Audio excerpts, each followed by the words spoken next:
ஸ்தோத்திரம். இந்த கால வேளையிலே தேவனுடைய ஆலயத்திலே உங்களை பார்ப்பது சந்தோஷம். இன்னைக்கு செய்தி கொஞ்சம் மாற்றிருக்கிறேன். ஒரு வாரமாக என் மனதில் ஒரு செய்தி வந்துக்கிட்டே இருந்தது, கொடுக்கறத பற்றி. அதனால கொடுக்கறத பற்றி இன்னைக்கு கொஞ்சம் சுருக்கமாக பேசலாம்னு எண்ணுகிறேன். 1 நாளாகமம் புஸ்தகத்தை எடுத்துக்கொள்வோம். ஃபர்ஸ்ட் குரோனிக்கல் 1 நாளாகமம் 29ஆம் அதிகாரத்தை நாம் திருப்பிக் கொள்ளலாம். 1 நாளாகமம் 29ஆம் அதிகாரத்திலிருந்து சில காரியங்களை நாம் இந்த காலவெளியிலே சிந்திக்க போகிறோம். கொடுப்பது, கடவுளுக்கு கொடுப்பது. அநேகர் கொடுக்கிறாங்க, இல்லைன்னு சொல்ல வரல. ஆனா கொடுக்கிற ரகசியம் ஒன்று இருக்குது. ஒரு நாள் ஒரு சமயம் ஒரு தேவனுடைய ஊழியக்காரர் கொடுக்கறத பத்தி சபையில பேசினாக்கா மக்கள் எல்லாம் என்ன பாஸ்டர் காசை பத்தி பேசிக்கிட்டே இருக்காரு அப்படின்னு சொல்லி நினைப்பாங்கன்னு சொல்லிட்டு அவர் சபையில கொடுக்கறத பத்தியே பேச மாட்டாராம். ஒரு நாள் கர்த்தர் பேசினாராம், என் ஜனனுடைய ஆசீர்வாதத்துக்கு நீயே ஒரு தடையா இருக்க அப்படின்னா. அப்ப நினைச்சேன், கடவுளுடைய ஜனங்கள் ஆசீர்வாதத்துக்கு நான் தடையா? என்ன தடை? கொடுக்கறத பத்தி என் ஜனங்களுக்கு நீ பேசியிருக்கியா? என் ஜனங்கள் எனக்கு கொடுப்பதனால நான் அவங்களை எப்படியெல்லாம் ஆசீர்வதிக்கிறேன். அங்க கொடுக்காம இருப்பதை குறித்து நீ கொடுக்கறத பத்தி பேசினாதான ஜனங்கள் உள்ளத்துல கொடுக்கணும் என்றதான ஒரு மனப்பான்மை இருக்கும். ஏன் கொடுக்கிறோம், எதனால கொடுக்கணும் என்பதை குறித்து அப்படின்னு சொல்லி உடனே அவர் என்ன செய்தாரா, இந்த மறாத வாரத்தில் பிரசங்கத்தை ஆயத்தப்படுத்தி கொடுக்கறத பத்தி பேச ஆரம்பித்தாராம். பேசி முடித்த பிற்பாடு அவர் கீழே வந்த பிற்பாடு ஜனங்கள் சொன்னாங்களாம், பாஸ்டர் எங்களுக்கு வர வேண்டிய ஆசீர்வாதம்லாம் இவ்வளவு நாளா நீங்க கெடுத்து போட்டுட்டீங்க. நீங்க எப்பயோ சொல்லியிருந்தீங்கன்னாக்கா ஆண்டவருக்கு நாங்க தாராளமா கொடுத்துருப்போமே. கொடுக்கறதுல இவ்வளவு நன்மை இருக்கு, ஆசீர்வாதம் இருக்கு, வேதம் அப்படி போதிக்கிறது சொல்லி ஜனங்கள் சொன்னாங்க. அது போல சில வேலைகள்ல நாம வருஷத்துல ஒரு முறை கொடுக்கறத பத்தி பேசுறது வழக்கம்லாம், ரொம்ப பேசுறது கிடையாது. நம்ம மக்கள் இடத்துல பணம் கொடுங்க, பணம் கொடுங்க, பணம் கொடுங்க, இதுக்கு கொடுங்க, அதுக்கு கொடுங்க அப்படிலாம் நம்ம கேட்கறது இல்லை. வேதத்தின்படி தசமபாவத்தை தேவனுக்கு கொடுப்பது அவசியம். காணிக்கை தேவாலயத்தில் காணிக்கை போடுவது அவசியம். இப்ப காணிக்கை கூட பாத்தீங்கன்னாக்கா கொஞ்ச நாளத்துக்கு முன்னுக்கு சிலிங் போட்டாங்க. சிலிங் காசு 50 காசு 20 காசு இப்படி சிலிங் காசு நிறைய வரும். அப்புறம் அதை சொல்லி சொல்லி இப்ப என்ன பண்றாங்கன்னா ஒத்த வெளி பாத்தீங்கன்னா குமிஞ்சி கிடக்குது. எத்தனை வெளி? ஒத்த வெளி. ஒரு வெளியை நிறைய போட ஆரம்பிச்சிட்டாங்க. ஒரு 5 வெளி காணிக்க போறதுக்கு அவ்வளவு வறுமையாயிட்டோம். நம்ம வாழ்க்கையில அவ்வளவு வறுமை. ஜேபியில ஒரு சமயம் நாங்க போயிருந்தப்ப ஒரு பாஸ்டர் ஒரு சீனோட சபைக்கு கூட்டி போயிருந்தாரு. இந்த சபை பயங்கரமா, நல்ல பெரிய சபை, பயங்கரமா கட்டியிருக்காங்க. கார் பார்க்கிங்க்கு இடம் இல்லாம இருந்துச்சான். இந்த ரிட்டையர் இருக்காங்களா, ரிட்டையர் 60 வருஷத்துக்கு மேல ரிட்டையர் ஆயிடுச்சுல, அவங்களுடைய வேலை செஞ்ச ஃபண்டெல்லாம் காசெல்லாம் வச்சிருந்தாங்க, நிறைய காசு. அப்புறம் பாஸ்டர் சொன்னாராம், நம்ம கார்லாம் கீழே பார்க் பண்றதா இருக்குது, ரொம்ப கஷ்டமா இருக்கு, பார்க்கிங் இடம்லாம் போகுது, ஒரு பார்க்கிங் கட்டணும் அப்படின்னா. பார்க்கிங் கட்டணும் சொன்னோன்னே இந்த வயசானவங்க இருந்தாங்கல்ல, ஒன்னாவது கொடுத்தாங்களா பாருங்க காசு. அவங்க கொடுத்த காசுல இந்த கார் பார்க்கிங் அப்படிதான் கட்டிட்டாங்க. அப்புறம் அவர் பாஸ்டர் கூட்டு போய் காட்டினாரு, நான் இங்க இருந்தா பார்ப்பேன், காசு மிஷின்ல எண்ணுவாங்க, கையில எண்ண மாட்டாங்க. ஏன் மிஷின்ல எண்ணுறாங்கனாக்கா கையில எண்ண முடியாது. இப்ப எவ்வளவு பணம் வந்துச்சுன்னா, எவ்வளவு பணம் கொடுக்குறாங்க அப்படின்னா எல்லாம் மிஷின் வச்சிருக்கிறாங்க. நீங்க மலேசியாவில் ஆங்கில சபை நீங்க எடுத்துக்கிட்டீங்கன்னா, சீன சபை, ஆங்கில சபை எடுத்துக்கிட்டீங்கன்னா ஒரு 30 பேர் இருப்பாங்க வச்சு கொடுங்க. 30 பேர் ஒரு சபையில் இருந்தாங்கனாக்கா அந்த 30 பேர் கொடுக்கிற தசமா அந்த அளவுக்கு இருக்குமா, அந்த அளவுக்கு. ஏன் அப்படின்னாக்கா சீனர்கள் கொடுத்து பழகி இருக்கிறாங்க கடவுளுக்கு. தேவனுக்கு கொடுப்பதன் மூலமாக வரக்கூடிய நன்மைகள், தேவனுக்கு கொடுப்பதனால வருகிற ஆசீர்வாதங்களை சீனர்கள் சுத்தி பார்க்கிறாங்க. அதனால சீன சபைகள் பார்த்தீங்கன்னா எந்த சபையா இருந்தாலும் பணத்துக்கு பிரச்சனை இருக்காது. எந்த ரீதியிலும் பணத்துக்கு அவங்களுக்கு பிரச்சனை இருக்காது. அந்த அளவுக்கு அவங்க பண சேமிப்பு இருக்கும். கொடுப்பதிலே அந்த அளவுக்கு அவங்க கொடுக்கக்கூடியவங்களா இருப்பாங்க. கடவுளை அறியாத காலத்திலும் சரி அவங்க அப்படிதான் இருப்பாங்க. கடவுளை அறிஞ்ச காலத்துல அதை விட அதிகமாக தேவனுக்கு கொடுக்கிற மக்களா காணப்படுவாங்க. அந்த ரகசியத்தை நம்ம வாழ்க்கையில நம்ம அறிந்து கொள்ளணும். காணிக்க போடும்போது இனிமே ஒரு வழியை நிப்பாட்டிடுங்க, 5 வெள்ளியாவது போடுங்க. எவ்வளவோ செலவு பண்றாங்க. போனுக்கு நம்ம மாதம் காசு கட்டுறோம், கட்டுதான் ஆகணும். யூனிஃபை வீட்டில் வச்சிருந்தோமா அதுக்கு காசு கட்டுவோம், மாசம் 100 வெள்ளியா 105 வெள்ளியா கட்டுவோம். எஸ்ரோ வச்சிருந்தா அதுக்கெல்லாம் காசு கட்டுவோம். ஆனா ஆலயத்துக்கு காணிக்க போடும் அப்படின்னா ஒத்த வெளியே கொண்டாந்து கையில மடக்கி கொண்டாந்துக்குள்ள போட்டு போறோம். ஏன் நமக்கும் புரியல. ஒரு கடையில் உட்காந்து சாப்பிடும் பொழுது நல்லா சாப்பிட்றோம், அதெல்லாம் செய்ய வேணாம்னு சொல்ல வரல. வாரத்துல ஒரு நாள் நம்ம ஆலயத்துக்கு வரும் பொழுது காணிக்கையை நாம் எப்படி செலுத்த வேண்டும் என்று பைபிள் போதிக்கிறது. நான் சொல்லல, பைபிள் போதிக்கிறது. தசமபாகத்தை எப்படி நம்ம கொண்டு வந்து ஆண்டவர் கொடுக்க வேண்டும், கொடுப்பதனால வேதம் நமக்கு என்ன கற்றுக் கொடுக்குது, அதே நம்ம தெரிஞ்சு கொள்ள வேண்டும். அதுதான் நம்முடைய வாழ்க்கையில ஆண்டவர் ஆசீர்வதிக்கிற விதங்கள். எதனால கர்த்தர் நம்மளை ஆசீர்வதிக்க முடியும்? கொடுப்பதினாலே கர்த்தர் நம்மளை ஆசீர்வதிக்கிறாரு. பைபிள் அதான் சொல்லுது, கொடுப்பதனால, தேவனுக்கு கொடுப்பதனால ஆண்டவர் பல விதங்கள்ல பல காரியத்துல நம்மளை ஆசீர்வதிக்கிறார் என்பதையும் நாம் அறிந்து கொள்கிறோம். 1 நாளாகமம் 29ஆம் அதிகாரத்துல நான் ஒவ்வொரு வசனமாக வாசித்து அதில் சில காரியத்தை எடுத்து காட்டு 1 - 5 வரைக்கும் நான் வாசிக்கிறேன். பின்பு தாவீது ராஜா சபையார் எல்லோரையும் நோக்கி, தேவன் தெரிந்து கொண்ட என் குமாரனாகிய சாலமோன் இன்னும் வாலிபனோ இளைஞனுமாய் இருக்கிறான். செய்ய வேண்டிய வேலை பெரியது. அது ஒரு மனுஷனுக்கு அல்ல, தேவனாகிய கர்த்தருக்கு கட்டும் அரண்மனை. அரண்மனை கட்டலாம், ஆலயத்தையும் கட்டலாம், நமக்கு தெரியும். சொல்லிட்டு 2ஆம் வசனம், நான் என்னாலே இயன்ற மட்டும் என் தேவனுடைய ஆலயத்துக்கென்று பொன் வேலைக்கு பொன்னையும், வெள்ளி வேலைக்கு வெள்ளியையும், வெங்கல வேலைக்கு வெங்கலத்தையும், இரும்பு வேலைக்கு இரும்பையும், மர வேலைக்கு மரத்தையும், பாதிக்கப்படத்தக்க காந்தியுள்ள கற்களையும், பலவர்ண கற்களையும், வெளியேறப்பட்ட சகலவித ரத்தனங்களையும், வெட்கட் பாலங்களையும், கோமேத முதலிய கற்களையும் ஏகமா சமதரித்தேன்.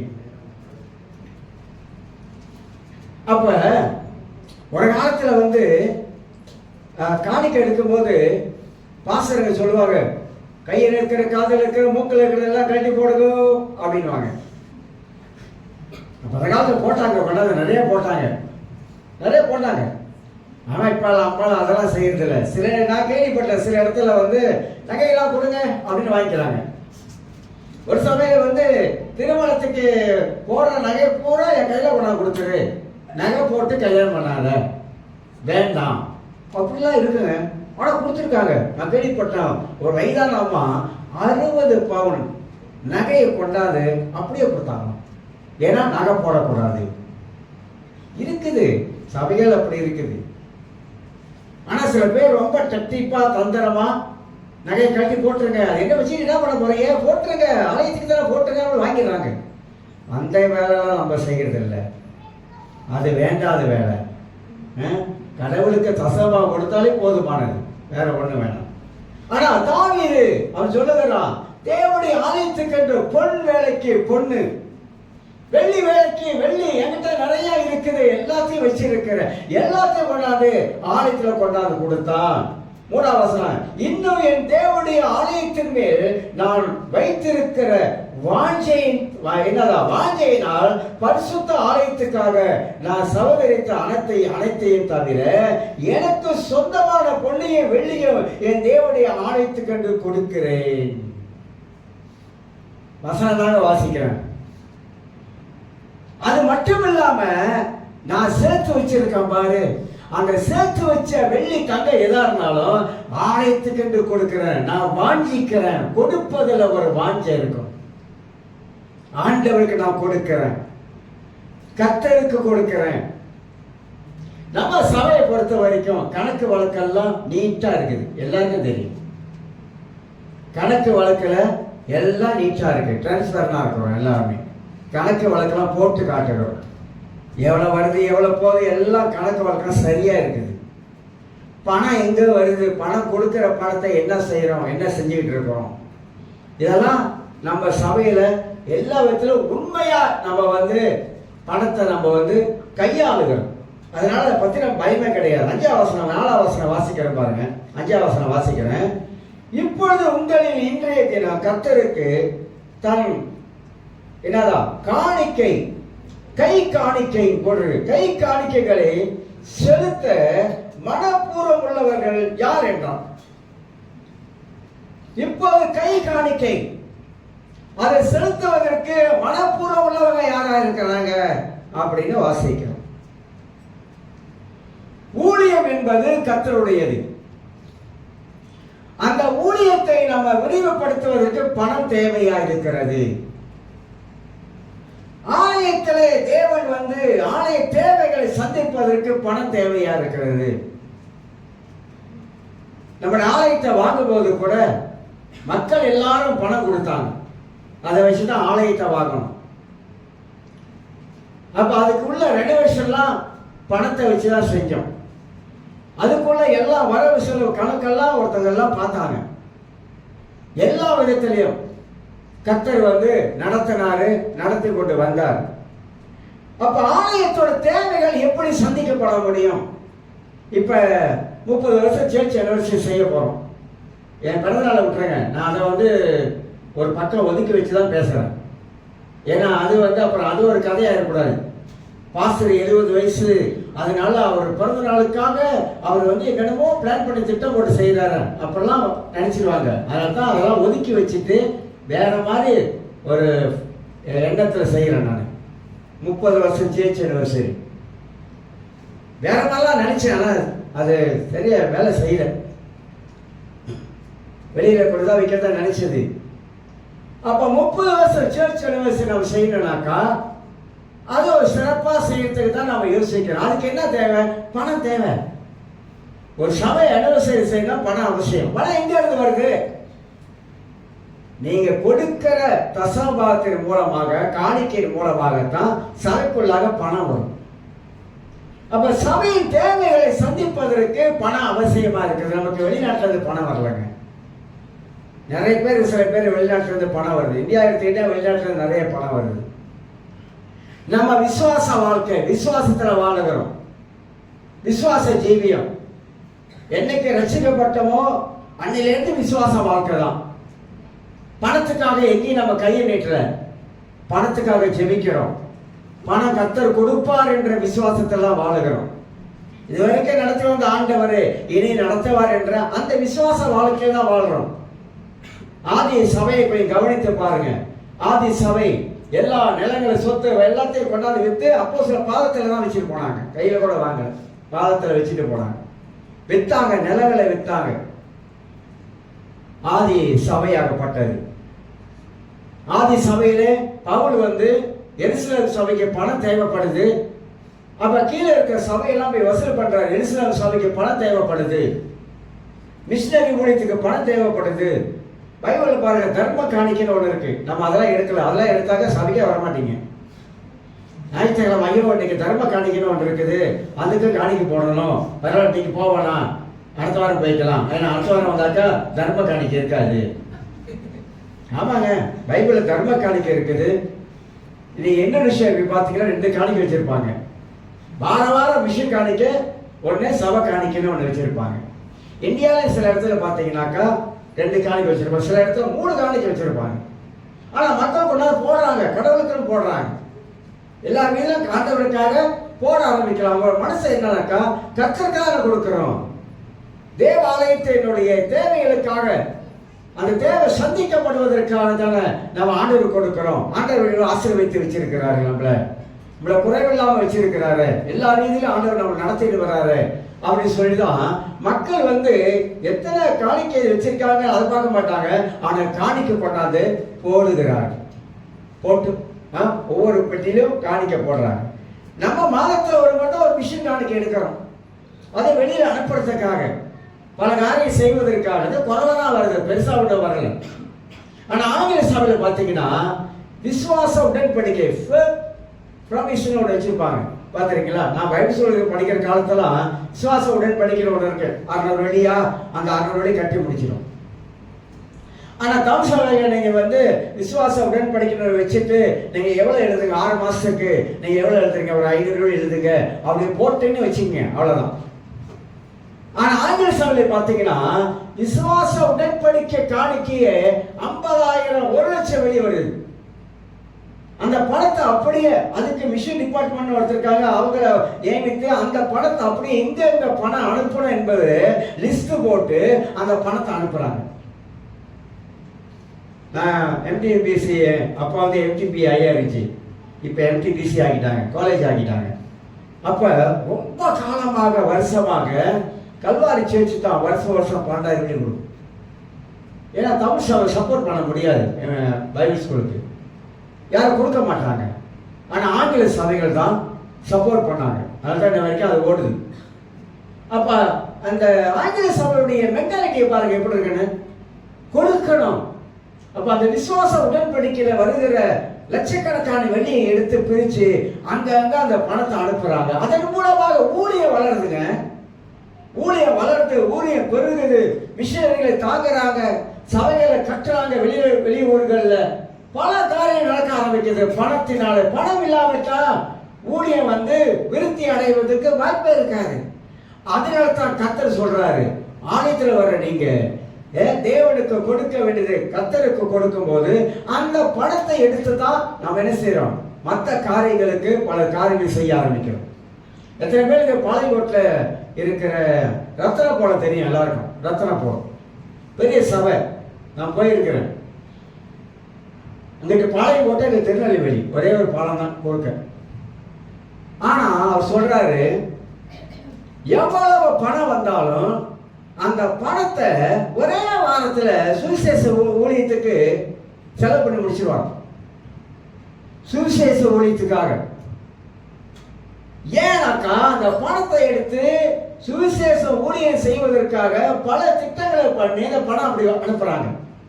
ஆனா வராத பணம் வந்துருமா, ஜன பணம் கொடுப்பாங்களாம்.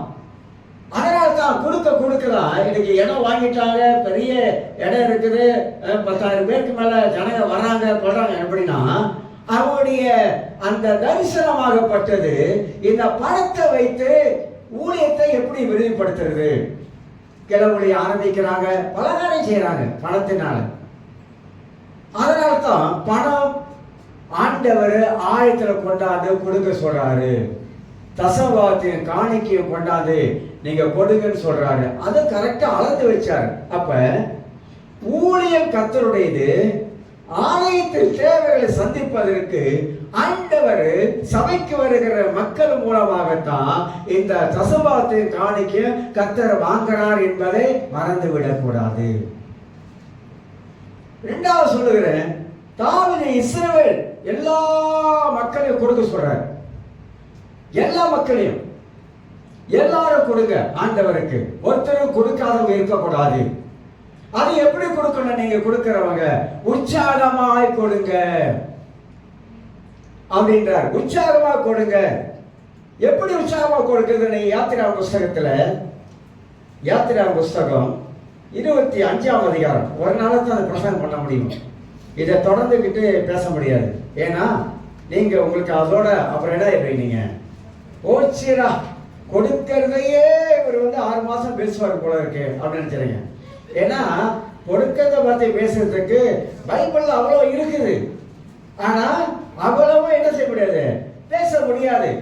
ஒரு நாளை பேசிட்டு முடிச்சிடணும். அதோட 25ஆம் அதிகாரம், எக்ஸோடஸ் 25ஆம் அதிகாரம் யாத்திரா 1ஆம் வசனம் வாசிக்கிறேன். கர்த்தர் மோசேயை நோக்கி, இஸ்ரவேல் புத்திரர் எனக்கு காணிக்கையை கொண்டு வரும்படி அவளுக்கு சொல்லு.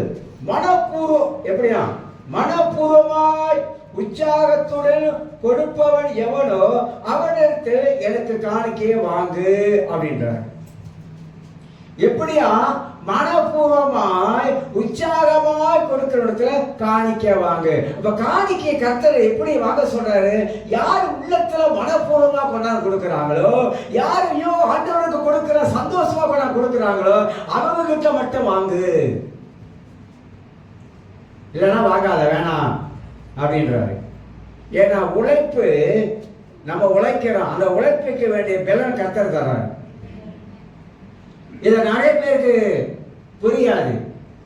அதனால்தான் உற்சாகமாய் ஆண்டவரிடத்தில் கொடுக்கலாம். அப்ப தாவீது கொடுப்பதில் முன்மாதிரியாக இருந்தான். ஜனங்களை கொடுக்க சொல்றான். கொடுக்கிறதுல நம்ம முன்மாதிரியா இருக்கணும். காணிக்க போடுவதில் முன்மாதிரியா இருக்கணும். ஒரு நாள் எந்த தாஸ் வீட்டுக்கு நான் போயிருந்தப்ப அவர் அந்த கையில புண்ணு இருந்துச்சு. அப்ப அந்த புண்ணுக்காக போயிட்டு ஜெபம் பண்ணுறதுக்கு போனேன்.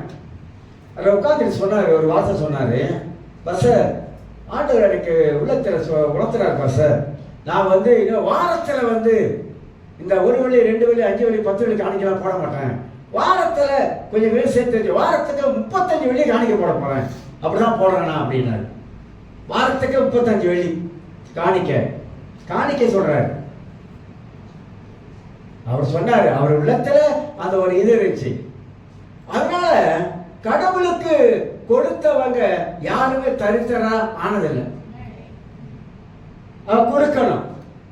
பைபிள கொடுக்கறத பத்தி ஒரு வகையில மட்டும் பேசல, பல விதத்துல தேவன் பேசுகிறார். ஏழைக்கு இறங்குறவன் கர்த்தருக்கு கடன் கொடுக்கிறான். நிறைய காரியம் இருக்குங்க. நம்ம தமிழ் சபைகள் அந்த அளவுக்கு பெருசா ஒண்ணு செய்யறது கிடையாது. ஆனா மற்ற சபை, ஆங்கில சபையெல்லாம் பார்த்தீங்கன்னா எவ்வளோ காரியம் செய்யறாங்க, பயங்கரமா செய்யறாங்க. சொல்ல முடியாத அளவுக்கு அவங்க பணத்தை நல்ல காரியங்களுக்கு செய்ய ஆரம்பிக்கிறாங்க.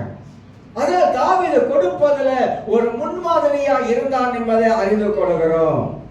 இப்ப காணிக்கையை செலுத்தணும், தசபாவத்தை தேவ சமூகத்தை கொண்டாந்து வைக்கணும். தசபாவம் எவ்வளவு வந்துச்சு? ஆனா என்ன சொல்லியிருக்காரு?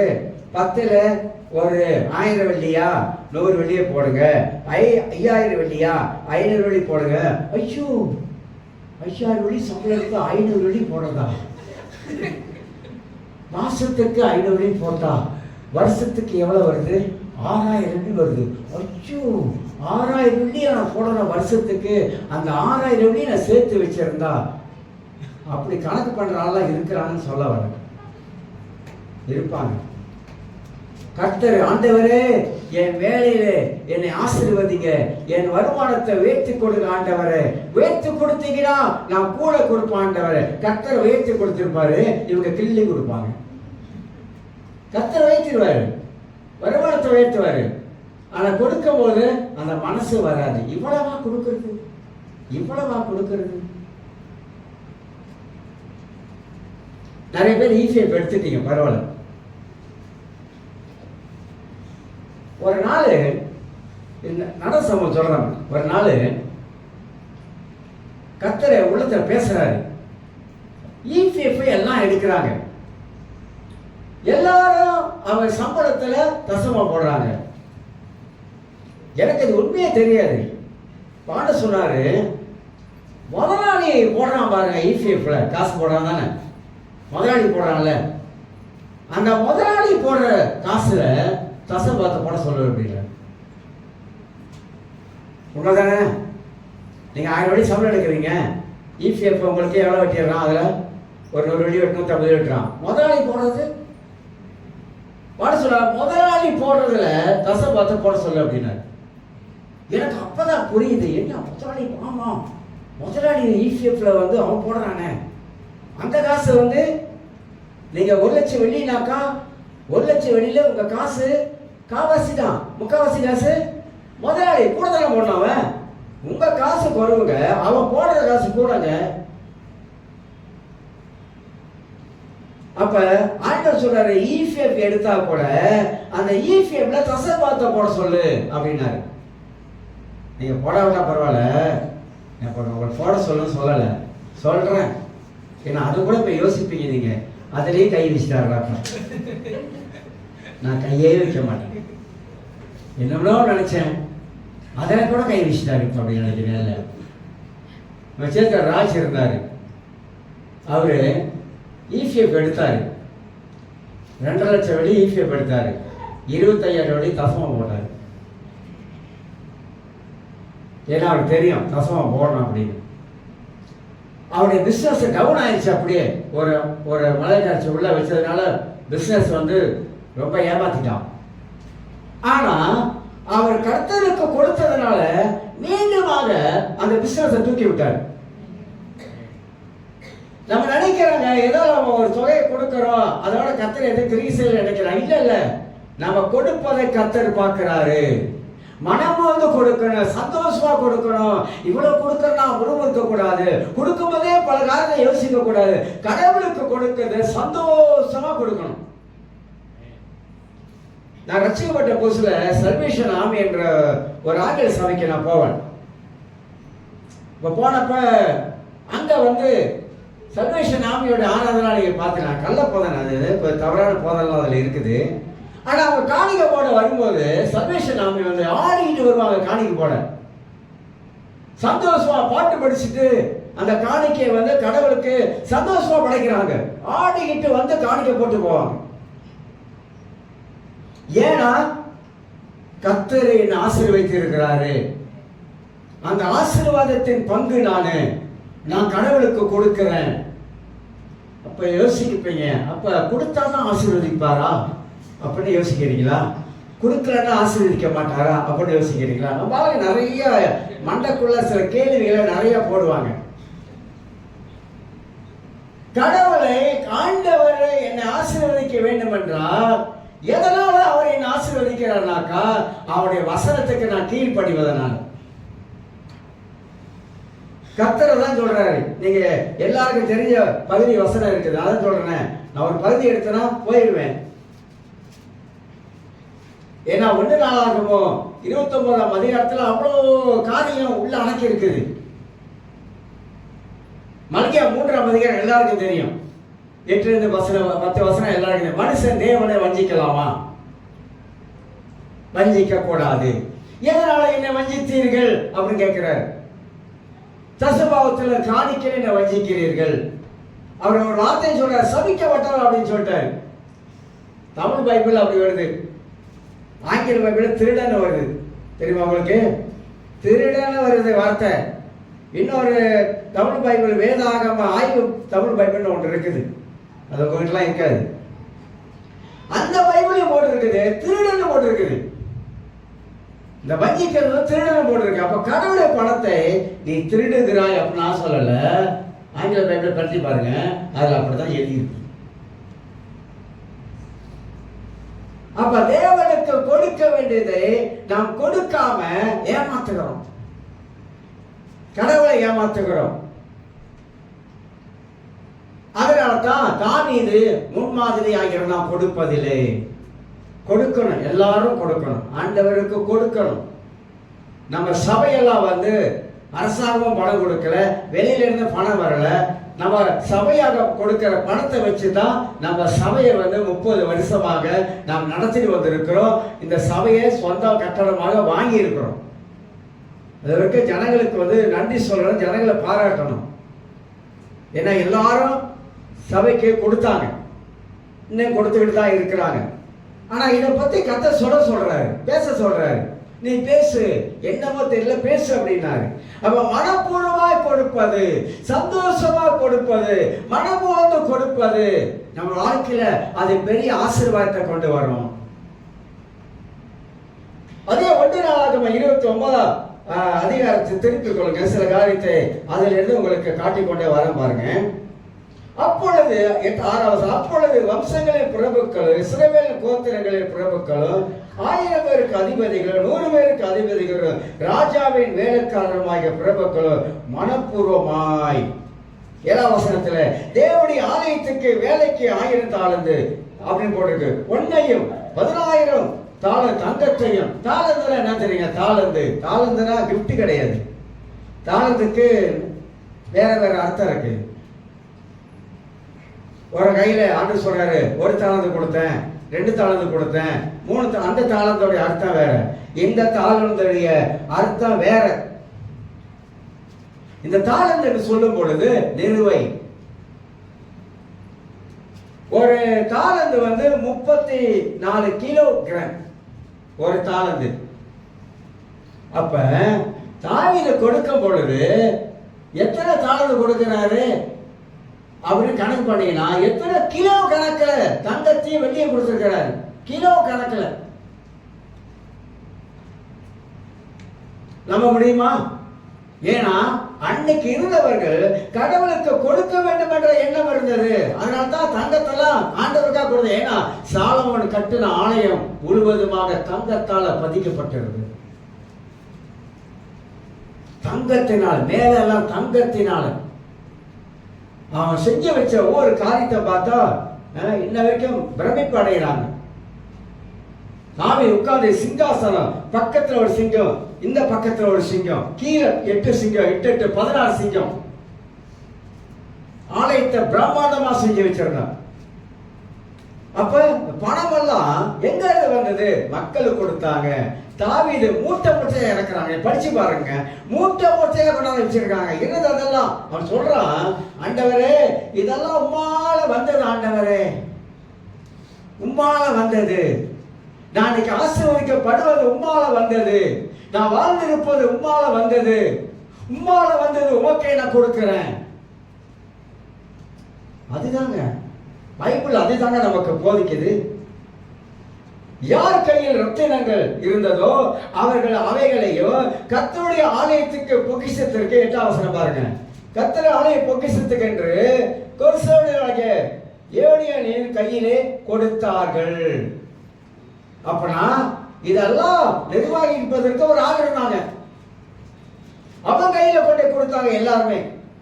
9ஆம் வசனம் வாசிக்கிறேன், இப்படி மனப்பூர்வமாய் கொடுத்ததற்காக ஜனங்கள் சந்தோஷப்பட்டார்கள், உத்தம இருதயத்தோடு உற்சாகமாய் கர்த்தருக்கு கொடுத்தார்கள்.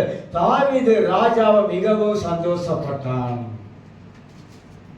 எப்படி கொடுத்தாங்க? உற்சாக மனதோடு. கடவுளுடைய ஆலயத்தில் காணிக்க போனா உற்சாக மனதோடு போகணும்.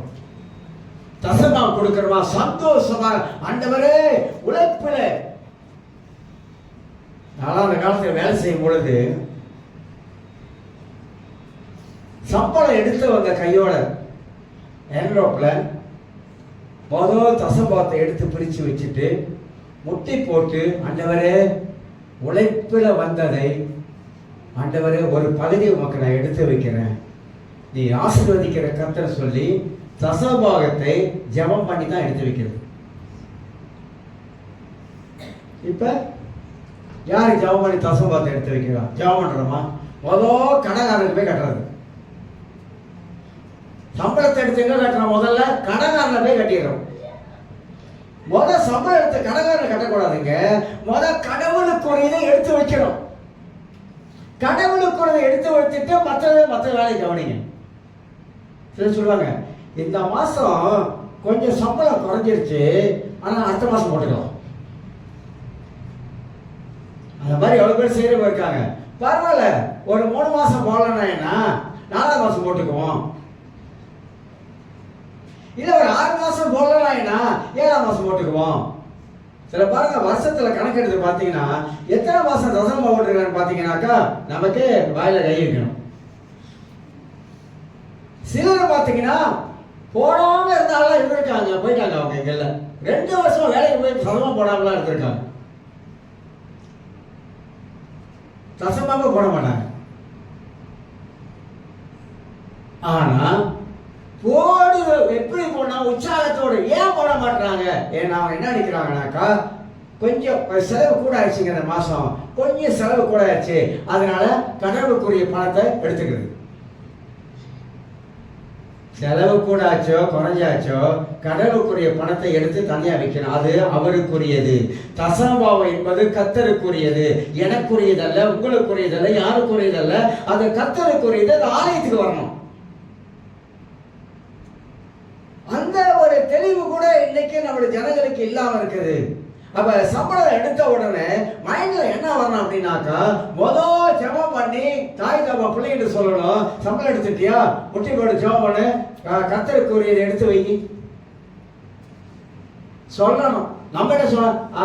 அவன் கொடுத்தானா, அவன் கொடுக்கலாம் என்ன, பெண் பிள்ளையா இருந்தா கொடுத்தானா கொடுக்கலாம் என்ன, எல்லாம் தாச்சாப்பா அதெல்லாம் கேட்டுக்க மாட்டாங்க.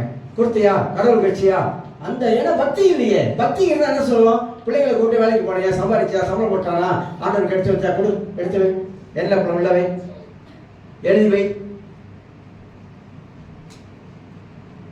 அந்த மாதிரி பிள்ளைகளை நம்ம சின்ன வயசு கொடுக்கல. சண்டே ஸ்கூல் பிள்ளைங்க இருக்காங்க, ஏன் பிள்ளைகளுக்கு காணிக்கை கொடுக்குறோம்? கொடுக்கறத கற்றுக் கொடுக்குறோம். நான் முதல் இந்தோனேஷியா போறேன், போறேன். போகும்போது அந்த டைம்ல இந்தோனேஷியா ரொம்ப எளிமையானவங்க. காணிக்கையே நாங்க கொடுத்து எப்படி திருப்பி கொடுக்கணும்னு கற்றுக் கொடுத்தோம். நான் ஒரு குரூப்போட போயிருந்தேன். அப்ப அவங்க வறுமை, அவங்க லெஃப்ட் ஆஃப் ஃப்ரைலாம் கொடுக்க முடியாது, அவங்களுக்கு அந்த அளவுக்கு இருந்துச்சு. அப்ப நாங்க என்ன செய்வோம்னாக்கா, நாங்க காசை எடுத்து கொடுத்து அவங்களுக்கு கொடுத்து அந்த காணிக்கை இப்படிதான் கொடுக்கணும் அப்படின்னு கற்றுக் கொடுத்தோம். எனக்கு தெரியும். அப்ப ஏஜி சேர்ச்சில் அவங்க இருந்தாரு, அவரு தான் வீட்டுக்கு கொடுத்துல அங்க நடத்தினாரு.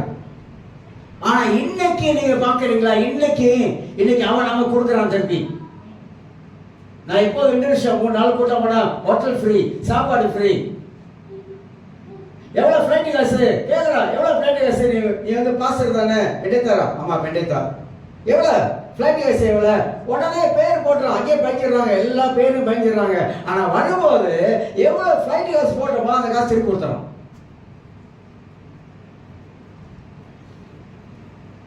நான் பார்த்தேன் உலகத்துல எங்கேயுமே இருக்காதுங்க. 3 நாள் மீட்டிங் நடக்குதா? 3 நாள் மீட்டிங் நடந்து முடிஞ்சவர்கள் கூட கடைசி நாள் வரவு சில கணக்கெல்லாம் பட்டு அப்படியே காட்டிக்கிட்டே வரும். இவ்வளவு கொடுத்தாங்க, இந்த சபை இவ்வளவு கொடுத்து, அந்த சபை இவ்வளவு கொடுத்து, பிரிச்சிருக்கு இவ்வளவு அப்படி சொல்லி கணக்கெல்லாம் காட்டி இவ்வளவு பேலன்ஸ் இருக்குன்னு காட்டிடுறாங்க. மிரண்டு போயிட்டேன். என்னடா அது? 3 நாள் கூட்டத்துல எவ்வளவு காசு வந்துச்சு, எவ்வளவு செலவு பண்ணோம், எவ்வளவு மிச்சம் இருக்குன்னு காட்டிடுறான். செலவுல கொஞ்சம் செலவு இல்ல, எல்லா சமயம் பங்கெடுக்குது. ஆனா அந்த பிரிச்சர் இருக்கா தெரியுங்களா? அவரு ஒரே பிரசங்கத்தை 1001 முறை செஞ்சிருக்காரு. எப்படின்னு கேட்குறீங்களா? அவரே சொல்றாரு. நானும் எத்தனை முறை போயிட்டேன், அதே தான் பேசுவார். அது மணவாட்டி சபை. மணவாட்டி சபை ராங் டீச்சிங். பெண்கள் ஆராதனை பண்ணக்கூடாது, பெண்கள் பிரிச் பண்ணக்கூடாது, அந்த மாதிரி சபை. நாங்கள் ரெஸ்ட் பண்ணுறதுக்காக போகிறது. ஆனால் விட மாட்டார், உட்காரணும். 2 மணி நேரம் பேசுவாருங்க, விடாம பேசுவாரு. அந்த 1001 முறையும் ஜனங்க உளுந்து எழுதுவாங்க, உளுந்து எழுதுவாங்க. நான் நினைப்பேன், என்னதானே குறிப்பு எடுக்கிறாங்க, நமக்கு புரியல. அதே தானே பேசுறாரு, டம்பா அப்படின்னுவாரு. மணவாட்டி அதேதான் பேசுறாரு, அதேதான் எழுதுவாங்க. அவங்க மாதிரிலாம் நீங்களும் உடுத்த முடியாது, நானும் உடுத்த முடியாது. நம்ம இன்னும் அழைக்கணும். உங்களாலே உடுத்த முடியாது, என்னாலே உடுத்த முடியாது. அப்படி எல்லாம் அவ்வளவு நீட்டா இருப்பாங்க. ஆனா கடவுளுக்கு அந்த விதமா கொடுக்கிறாங்க. ஏழையா இருந்தாங்க, கொடுக்க கத்து கொடுத்தோம். திருப்பி அவங்க என்ன செய்யறாங்க? எவ்வளவோ கோடிக்கணக்கான வெள்ளிக்கிட்ட செலவு பண்றாங்க. நம்ம எங்க இருக்கோம், அவங்க எங்க இருக்காங்க? இப்ப அதுதான் எல்லாம் இந்தோனேஷியா ஓடிடுறாங்க. எல்லாம் இந்தோனேஷியா ஓடுறாங்க. அந்த சீனெல்லாம் நல்ல வசதியான பணக்காரனுங்க. உடனே மட்டும் அறிஞ்சு போல. எந்த ஒரு ஊழியக்காரா இருந்தாலும் சரி, யாரா இருந்தாலும் சரி, விசுவாசா இருந்தாலும் சரி, யாரா இருந்தாலும் சரி, பணம் மைண்டு மட்டும் வந்துருச்சு, தொலைஞ்சடி. அதோட பணம் சம்பாதிக்கணும், பணத்தை அந்த மாதிரி என்ன நமக்குள்ள பிசாசு வச்சுட்டான்னு வச்சுக்கிறேன், அதோட விழுந்தலாம். அதோட கீழே விடணும். பணம் என்ற ஒரு ஆசை உள்ளத்துல வரக்கூடாது. ஜனங்கிட்டே போயிட்டு பணம் கொடுன்னு மாடு குட்டி போட்ட மாடு பால் இருக்கிற வரைக்கும் தான் கறக்க முடியும். பால் தீர்ந்துருச்சுன்னா எட்டி உதைக்கும். பார்த்துருக்கீங்களா? ஏன்னா மாட்டுக்கு வலி எடுத்துரும். பால் இருக்கிறவன நீங்கள் பால் இருக்கிற வரைக்கும் கறந்து எடுத்துடுறாங்க. எவ்வளோ கறக்கிறவோ அந்த அளவுக்கு கறந்துடுறாங்க. காசு, இதுக்கு காசு, அதுக்கு காசு, அதுக்கு காசு, இதுக்கு காசு, இப்படி காசு காசு காசு காசு காசு. அழைச்சவர் உண்மை உள்ள ஆண்டவராக இருந்தா எப்படி நடத்துவார்? நான் இன்ன வரைக்கும் என்னோட விசுவாசம் தான். என்னை அழைச்சவர் கர்த்தர். நான் பணத்து காலை விழுவே மாட்டேன், சாகிற வரைக்கும் விழுவ மாட்டேன். பணத்து காலை மட்டும் விழுவ மாட்டேன். கடவுள் காலை விழுவதை தவிர பணத்துக்கு ஒரு நாள் அடிமை ஆகவே மாட்டேன். ஏன்னா எனக்கு சாப்பிடவும் தெரியும், பட்னியா இருக்கவும் தெரியும். நான் பழகி இருக்கிறேன், ரெண்டையும் பழகி இருக்கேன். வாழ்க்கையில் அப்படி இருக்கணும். கர்த்தருக்கு நாம் எப்போதான் உண்மையா இருக்கிறோமோ ஆண்டவர் ஒரு நாள் வெட்கப்படுத்த மாட்டேன், கை விட மாட்டேன், நடத்துவாரு. அதனால மக்களின் டென்டன்சி கூட காசு. அதனால தான் சொல்ற சபையில காசு காசுன்னு காசை வாங்கக்கூடாது. நீங்க தசமா கொடுத்தீங்கன்னா போதுமானது. வேலை செய்யற ஒவ்வொரு ஆளும் நீங்க தசமாத்தை கொடுத்தீங்கன்னா போதுமானது. கடவுளுக்கு ஞாயிற்றுக்கிழமை வரும்போது சிறந்த காணிக்கை போட்டு போங்க, போதுமானது. வேற ஒன்றும் வேணாம். நான் இப்படிதான் நினைச்சது உண்டு. சபையில மட்டும் எல்லாரும் தசமாவத்தை கொடுத்து சபையில நல்ல பணம் இருந்தா கேமுக்கு பாதி காசே போடலாங்க. கேமுக்கு போறல உங்களுக்கு பாதி காசு சபையே போட்டு அனுப்பலாம். உங்களுக்கு செலவு பண்ணாம யாருக்கு செலவு பண்ண போறோம்? அதான் சண்டே ஸ்கூல் வருஷத்துல ஒரு கிறிஸ்துமஸ் வரும்போது நான் சொல்லுவேன், எப்போதும் சொல்லுவேன், சண்டே ஸ்கூல் பிள்ளைங்களுக்கு நல்லதை வாங்கி கொடுங்க, சிறந்ததை வாங்கி கொடுங்க. அதுதான் அந்த வருஷம் எல்லாம் மாத்தணும். ஏன்? நம்ம பிள்ளைங்க நம்மகிட்ட பணம் இருக்கும்போது பிள்ளைங்களுக்கு தாராளமா செய்யலாம். உங்களுக்கு செய்யாம யாருக்கு செய்ய போறது?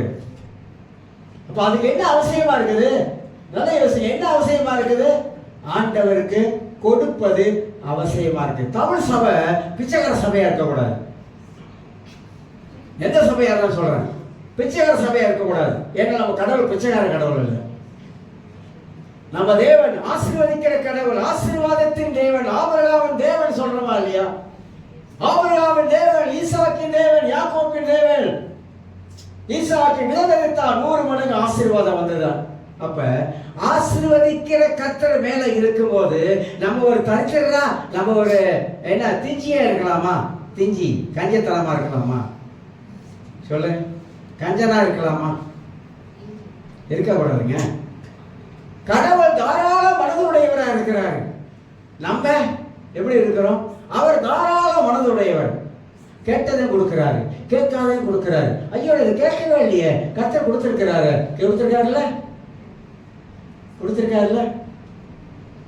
எதுல நம்ம வாழ்க்கையில் ஆண்டவர் குறை வச்சிருக்கிற?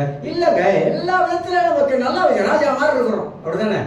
ராஜா சாப்பாடு நினைச்சா என்ன வேணும்? கறிமீ வேணுமா? நினைச்சா உட்காந்து சாப்பிட்றோம், கறிமீயை சாப்பிட்றோம். எல்லா விதத்திலும் தேவன் நம்மளை ஆசீர்வதித்து தான் வச்சிருக்கிறார். அப்ப அவருக்கு கொடுக்கறதுல ஏன் நம்ம வந்து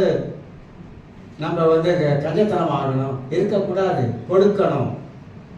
அதைத்தான் ஆண்டவர் கொடுப்பதை பத்தி வேதத்துல நிறைய காரியங்களை பைபிள்ல ஆண்டவர் எழுதி வச்சிருக்கிறாரு. லேவியராம் புஸ்தகத்தை வசனத்தை வாசித்து நிப்பாட்டுறாரு. லேவியராம் புஸ்தகத்துல லெவிட்டிக்ஸ்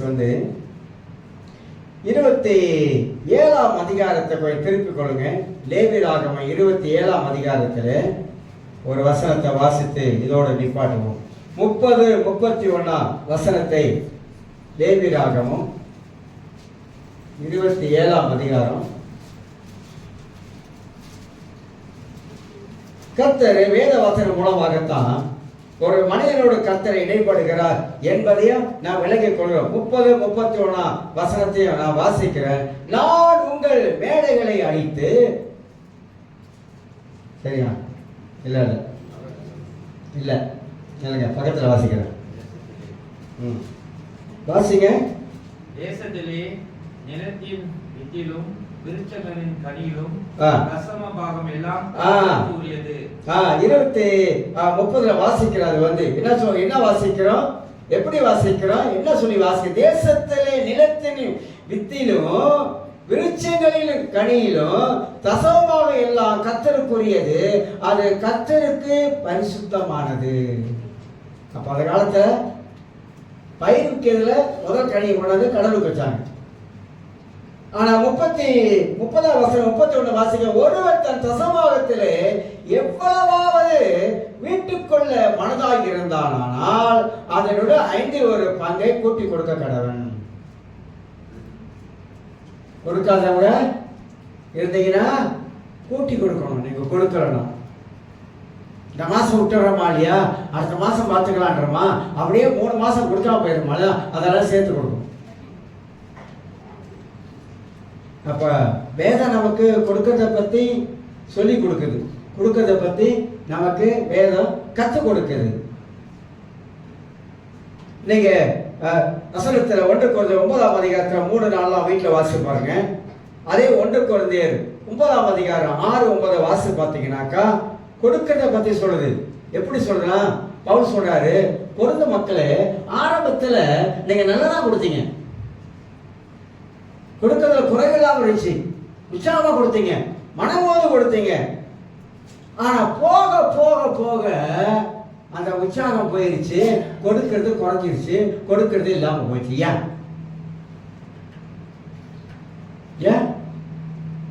ஆரம்பத்துல நம்ம கடவுளுக்கு கொடுக்கறதுல முக்கியத்துவம் கொடுத்தோம்.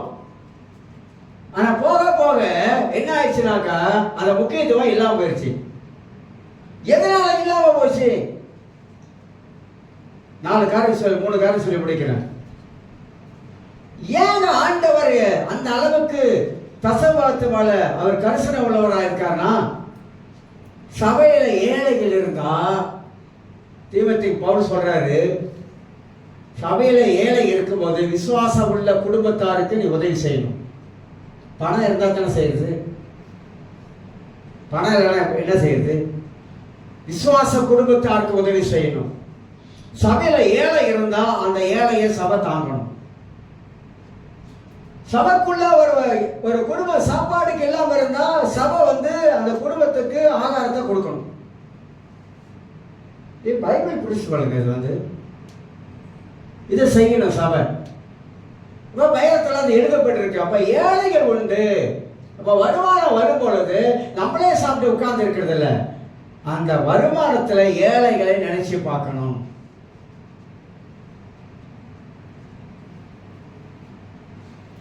இரண்டாவது, சபையில வருமானம் இருக்கும்போது மிஷினரிகளை தாங்கணும். பீகார்ல அகஸ்டின் ஜெகப்பூர் பத்தி கேள்விப்பட்டிருப்பீங்க. ஆனா அவருக்கு எங்க இருந்து பணம் வருது தெரியுமா உங்களுக்கு? ஜாய்ஸ் மேரி பத்தி கேள்விப்பட்டிருக்கீங்களா? ஜாய்ஸ் மேரி வெள்ளக்காரன். அவங்ககிட்ட தான் அமெரிக்காவில் ஜாய்ஸ் மேரின்றவங்க செய்து பிரசவத்துல கேட்டிருக்கலாமே. அங்க இருந்தா அவ்வளவு பணத்தை பீகாருக்கு அனுப்புறாங்க. அந்த பீகாருக்கு ஏன் அனுப்புறாங்கன்னா, அந்த மிஷின் ஊழியத்துக்கு அனுப்புறதுனால ஸ்கூல் கட்டியிருக்காரு, ஹாஸ்பிட்டல் கட்டியிருக்காரு, ஆத்தும ஆதாயம் பண்ணியிருக்கிறாரு. இந்தி தெரியாத ஒரு மனுஷங்க அவர் போகும்போது இந்தியே தெரியாது. பணம் பார்த்தீங்களா? அவங்க கொடுக்கிற பணம் எந்த அளவுக்கு மிஷின் ஊழியத்தில் கிரியை நடந்திருக்குது. இன்னைக்கு கொடுக்குறாங்க, கொஞ்சம் நஞ்சம் இல்லை. பில்லிகிராம் பத்தி உங்களுக்கு எல்லாருக்கும் தெரியும், இறந்துட்டாரு. மில்லியன் கணக்கு பணத்தை இந்தியாவுக்கு கொடுத்துருக்காரு. அவர் கொடுத்த பணத்துல 2000 சபைக்கு மேல கட்டி இருக்கிறாங்க. இதெல்லாம் நம்ம தெரிஞ்சு வச்சுக்கணும். அப்ப பணம் அன்றைக்கு பாருங்க, அதெல்லாம் வெள்ளகரதான் செய்வான், வெள்ளகரதான் செய்வான். அமெரிக்காவிலிருந்து பணம் வருது, இந்தியாவுக்கு பணம் வருது. அந்த பணத்தை ஒரு ஆள் வாங்குறாங்க, அந்த பணம் ஒரு ஆள் வாங்கி இன்னொரு கைக்கு வருது. அவங்க என்ன சொல்றாங்க? சபைகளை கட்டி கொடுங்க, 7 சபைகளை கட்டி கொடுங்க, ஊழியருக்கு உதவி செய்யுங்க, அப்படிதான் கொடுக்குறாங்க. காவாசி அங்க போதும், காசு இங்க போயிடுது. நிறைய நடக்குது. ஆனா வெள்ளைக்காரன் பணத்தை ஊழியத்துக்காக இறக்கலாம். இந்த காலத்து மிஷினரிகள் சொத்துக்களை ஊழியத்துக்கு எழுதி வச்சிருப்பாங்க.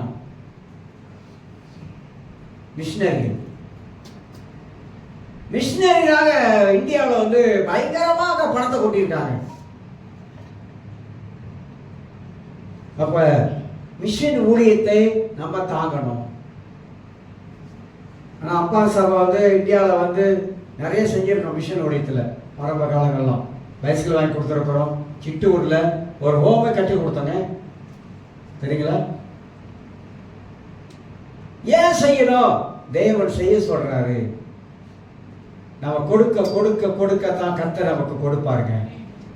சிறுக விதைக்கிறவர் சிறுக அரைப்பான், பெருக விதைக்கிறவர் பெருக அரைப்பான். அப்படிதான் பவுல் சொல்றாரு.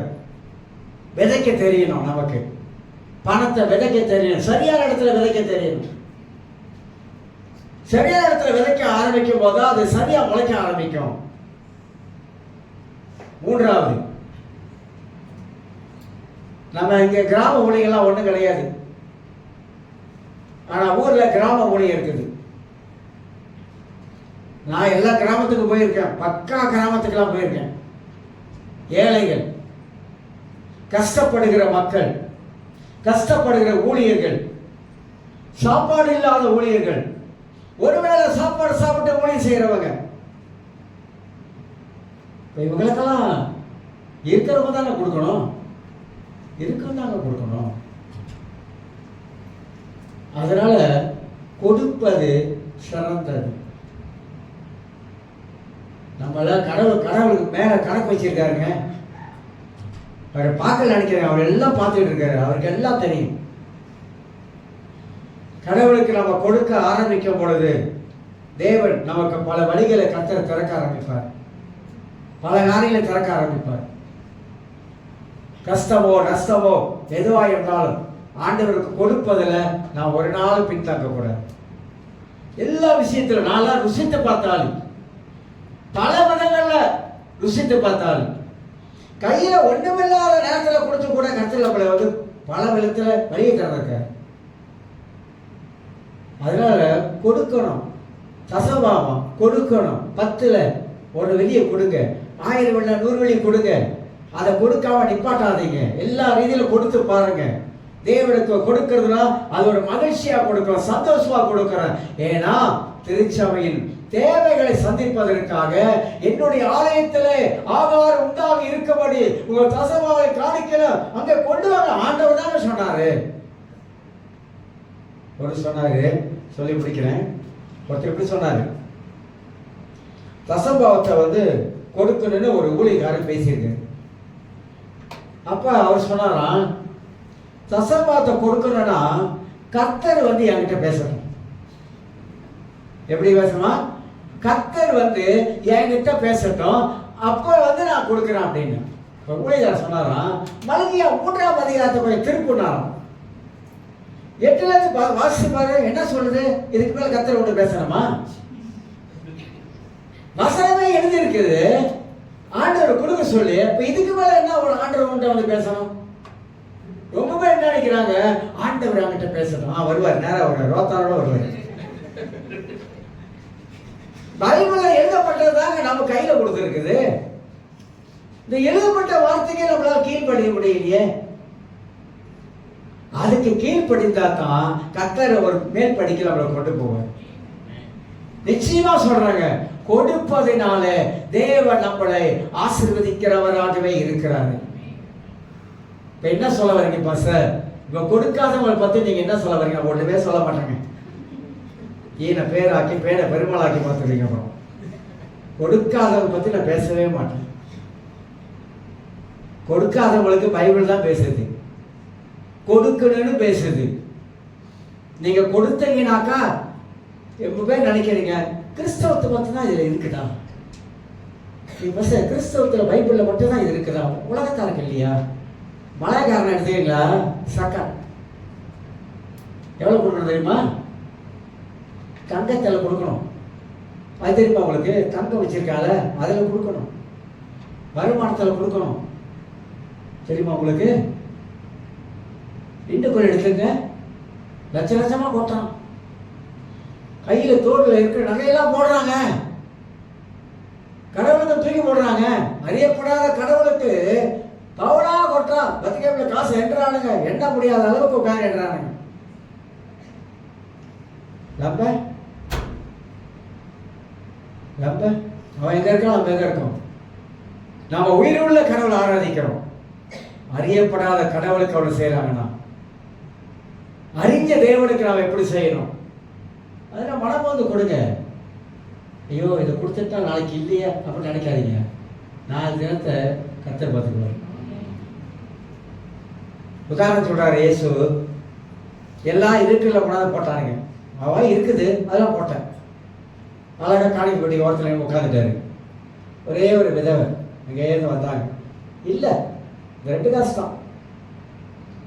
அந்த 2 காசு என்ன சொல்றாங்கன்னா அவ்வளோதான் இருந்துச்சு, அடுத்தது சாப்பிட்றதுக்கு வழி இல்லை, அதையும் போட்டு போயிட்டாங்க. அப்ப இயேசு என்ன சொல்றாரு? இல்லாத நிலைமையிலையும் கொடுத்தாங்க. அதான் பார்க்கணும். இருக்கிற நிலையில இல்லாத நிலையிலும் ஆலயத்தில் வந்து போட்டு போறாங்க பாரு.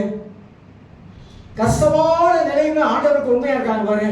கொடுக்கறதுல கடவுளுக்கு உண்மையா இருக்கணும், பழகிக்கணும். அதையும் கர்த்தர் பார்க்கிறார். கொடுப்பதுல நிறைய பேர் உண்மை இல்லாதனால தான் உற்பத்தம் இருக்கானுங்க கொடுக்கறது. ஆக இந்த கால வேளையில ஏதோ இந்த கர்த்தர் செய்தி இதை வந்து ஒரு வாரமே மனசுல அப்படியே ஓடிக்கிட்டே இருக்குது. நானும் எப்படியோ நிப்பாட்டிட்டு இல்லை, நம்ம பேசுகிற செய்தி தொடர்ந்து பேச நினைச்சேன். என் மனசுல அது போகவே இல்லை. அதனால பேசிடுவோம் தான் பேசணும்.